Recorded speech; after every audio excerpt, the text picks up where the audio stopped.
देखिए 2024 के जो लोकसभा के आंकड़े हैं बिहार में, भले ही उसमें जेडीयू ने, कांग्रेस ने, भाजपा ने अच्छा प्रदर्शन किया हो, लेकिन जो सबसे ज़्यादा चर्चा हो रही है वो पूर्णिया सीट की चर्चा हो रही है। पूर्णिया में पप्पू यादव ने निर्दलीय उम्मीदवार के तौर पे जीत हासिल की और उन्होंने दोनों उम्मीदवार जो हैं आरजेडी के और जेडीयू के जो उम्मीदवार हैं दोनों को हराया। हालांकि जो जेडीयू के उम्मीदवार हैं उनसे उनकी सीधी टक्कर रही और आरजेडी की जो बीमा भारती थी उन्हें तीसरे नंबर पे ठेल के रख दिया। पप्पू यादव ने तीसरे नंबर पे पहुंचा दिया और वो भी बहुत ही बुरी तरह हराया। उनको जो वोट की संख्या जो मिली है वो अमूमन जो निर्दलीय उम्मीदवार मैदान में खड़े होते हैं उनसे भी कम मिला है। तो बहुत बुरी हार हुई है आरजेडी की पूर्णिया में। पप्पू यादव पूर्णिया से, हिना साहब सिवान से और पवन सिंह काराकाट से, ये तीन ऐसे उम्मीदवार थे जिनकी चर्चा पूरे चुनाव में निर्दलीय के तौर पे लगातार हो रही थी। हालांकि जीत उसमें से केवल पप्पू यादव को पूर्णिया से हासिल हुई, लेकिन हिना साहब भी मैदान में थीं और वो दूसरे नंबर पर रहीं सिवान से, हालांकि वो जीत नहीं पाई। उसी तरह से काराकाट में जो पवन सिंह हैं वो बड़े कारण बने हार के उपेंद्र कुशवाहा के। उपेंद्र कुशवाहा जो कि पूर्व केंद्रीय मंत्री रहे हैं, एनडीए के वहाँ से उम्मीदवार थे, उनको जो हारना पड़ा उसके बहुत बड़े कारण पवन सिंह रहे। पप्पू यादव जो है वो लगातार पूर्णिया में एक्टिव रहे हैं, वहीं से आते हैं, वो वहाँ के लोकल हैं, नेटिव हैं। हालांकि उनका घर जो है उसके पूर्णिया के बगल में मधेपुरा में है, लेकिन वो वहाँ के लोकल हैं। उन्होंने अपनी राजनीतिक सफ़र की शुरुआत भी जो है वो पूर्णिया से की थी और पूर्णिया में वो खासे एक्टिव रहते हैं। बहुत ही वो चाहे वो आप किसी तरह का वहाँ पर कोई आपदा हो, कोई संकट हो, आप पप्पू यादव को वहाँ पर पाएंगे।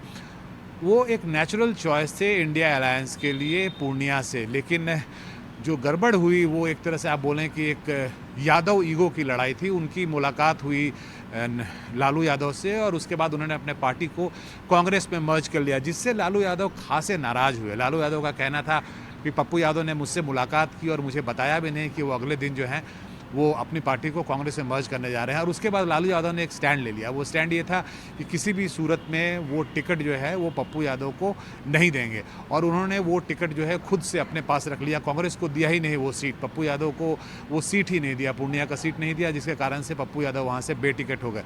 क्योंकि पप्पू यादव ने पूरी तैयारी की हुई थी, इसलिए पप्पू यादव मैदान में कूदे और जितनी मेहनत से उन्होंने ये चुनाव लड़ा है वो देखने वाली बात थी। हम क्योंकि उनके साथ चुनावी दौरे पे थे, हम 2 दिन लगातार पूर्णिया में वहाँ पर मौजूद थे। न केवल पप्पू यादव बल्कि उनके बाकी जो दोनों प्रतिद्वंदी थे बीमा भारती के साथ और जो जेडीयू के जो प्रतिद्वंदी थे, दोनों के साथ हम लोग मैदान में थे और उनके कैंपेन में साथ में थे।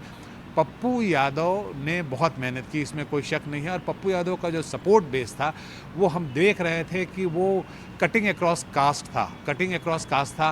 वो यादवों में भी उनका उतना ही सपोर्ट था। हालांकि ट्रेडिशनली अगर आप बिहार में देखेंगे तो जो यादव हैं वो आरजेडी के साथ आपको खड़े नज़र आते हैं, मुस्लिम जो हैं वो आरजेडी के साथ खड़े नज़र आते हैं। लेकिन पूर्णिया में कुछ अलग माहौल था। पूर्णिया में चाहे वो यादव हो, चाहे वो मुस्लिम हो, चाहे वो अपर कास्ट हो, हर तबके में पप्पू यादव के लिए सपोर्ट था। और लोगों का ये मानना था कि जो इंडिया अलायंस है उसने पप्पू यादव के साथ गलत किया है और इसके कारण से वो पप्पू यादव के साथ खड़े होंगे। तो एक जो सहानुभूति की आप बात करते हैं, वो सहानुभूति का फ़ायदा पप्पू यादव को मिला।